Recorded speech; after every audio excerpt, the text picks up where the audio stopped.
સોઈગામના ભરડવા ગામે બીએસએફ દ્વારા 3 ગામોની 6 શાળાઓના વિદ્યાર્થીઓને રમતગમતના સાધન સામગ્રીનું વિતરણ કરાયું છે।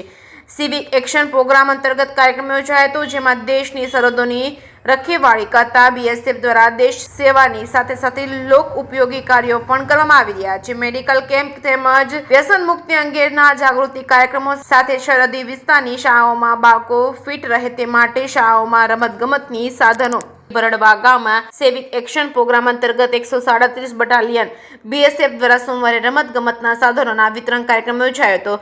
રણની કાંધીને અડીને આવેલા સરહદી ભરડવા તેમજ મેઘપુરા ગામની કુલ 6 શાળાઓના 2 લાખ ઉપરાંતના કિંમતના રમતગમતના સાધનોનું વિતરણ કરવામાં આવ્યું હતું। સરહદી વિસ્તારના બાળકોમાં રમતગમત પ્રત્યે રુચિ જાગે અને રમતગમત થકી બાળકોનો શારીરિક તેમજ માનસિક વિકાસ થાય, સાથે ફિટ રહે તે હેતુથી બીએસએફ દ્વારા શાળાઓમાં સાધન સામગ્રીનું વિતરણ કરવામાં આવ્યું હતું। આ પ્રસંગે 137 બટાલિયન બીએસએફના કમાન્ડર સુખવીર ધાગડ તેમજ ડેપ્યુટી કમાન્ડર રાહુલ રાણા સાથે બીએસએફના જવાનો તેમજ ભરડવાના સરપંચ કૃષ્ણાબેન રાજપૂત તેમજ રડોસણના સરપંચ સિદ્ધરાજસિંહ ચૌહાણ તેમજ અગ્રણીઓ રામસિંહભાઈ રાજપૂત સહિતના શાળા સ્ટાફ તેમજ મોટી સંખ્યામાં વિદ્યાર્થીઓ ઉપસ્થિત રહ્યા હતા।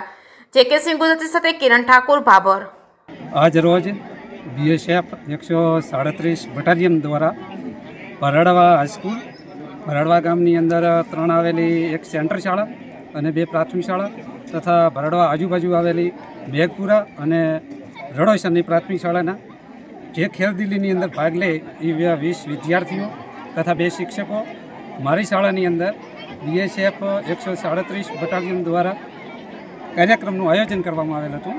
તે કાર્યક્રમની અંદર બીએસએફના સર, ઉપસર તથા તેમના સ્ટાફો પધારી અને તેમના કાર્યક્રમનું ખૂબ જ સારી રીતે સંચાલન કરેલું હતું અને વિદ્યાર્થીઓને પોતાના તરફથી લાવેલ ઇનામો આપી અને વિદ્યાર્થીઓ તથા શાળાના શિક્ષકોને ખૂબ જ પ્રોત્સાહિત કર્યા હતા અને અમારી શાળાની અંદર તેઓએ ખૂબ પસંદગી કરી આ કાર્યક્રમની। એ પણ હું એમનો ખૂબ ખૂબ આભાર વ્યક્ત કરું છું કે મારી શાળા પસંદ કરી 5 શાળાઓને બોલાવી અને ઇનામ આપવામાં આવ્યું। આપનું નામ? પ્રેમાભાઈ, સરસ્વતી વિદ્યાલય ભરડવા, આચાર્ય છે।